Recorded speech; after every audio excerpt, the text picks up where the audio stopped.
Mandu kamu beresiko karena bakal sering melumpak orang ramai. Wakil badi hanya melumpak orang libat. Libat, tak mungkin kan? Tak mungkin, maka paling beresiko. Paling berat. Aku cukup je lah aku pacaman. Mula-mula tinggal di rumah. Kopi. Ya Allah, mu gabut. Itu mu lewat tawan. Mu itu lewat. Wah, mu pilih kopi. Untung penyakit kopinya kan penyakit air. Nya vaksin. Ilah pikir kiban vaksin. Walaupun itu saya jantung tak kerja.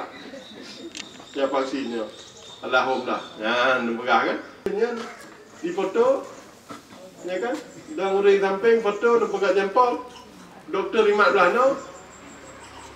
Saya kali anak terasa membaca anak terasa vaksinnya.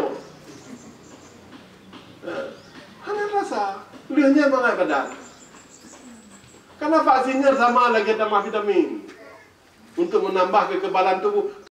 Dalam pengalaman waktu vaksin yang form badan mangan, nafsu makan bertambah. Yang kelep mana miat tenang.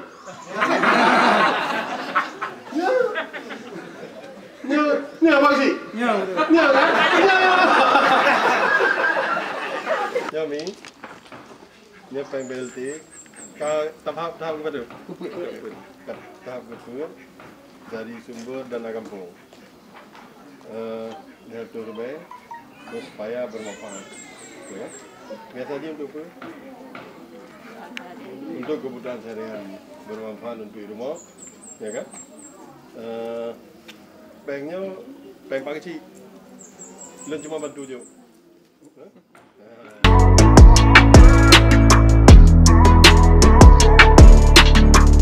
Alhamdulillah, perusahaannya memuji 26 tahun, sebuah kebanggaan bagi Tuan, jadi teknisi termuda di BIDI.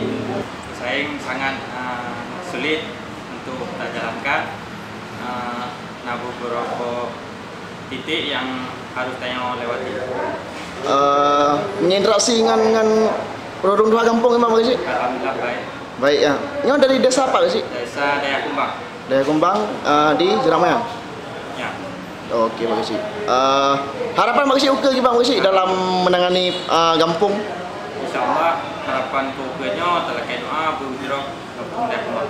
Kalau kan bincang pemerintah itu undang. Kalau undang baru mestinya. Kalau orang ni ada baru mesti jalan.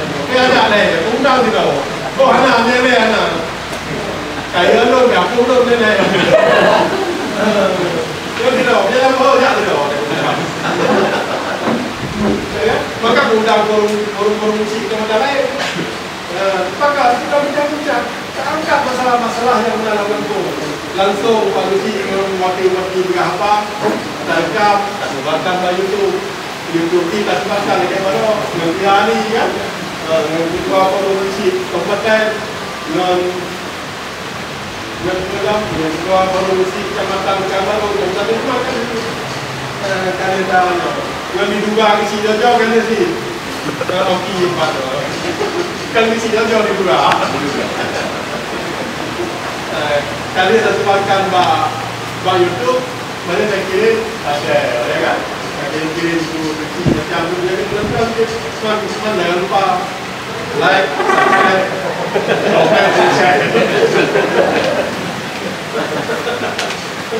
Jadi waktu kali itu, ada dia gunakan kesempatan lalu gunakan karena kesempatan itu. Maka informasi kampung, informasi yang ada, saya yakin dia pemimpin kampung yang luar biasa yang baik. Maka di pemimpin boleh sangka, boleh ada, tajam, tangani, pengetahuan yang luar biasa.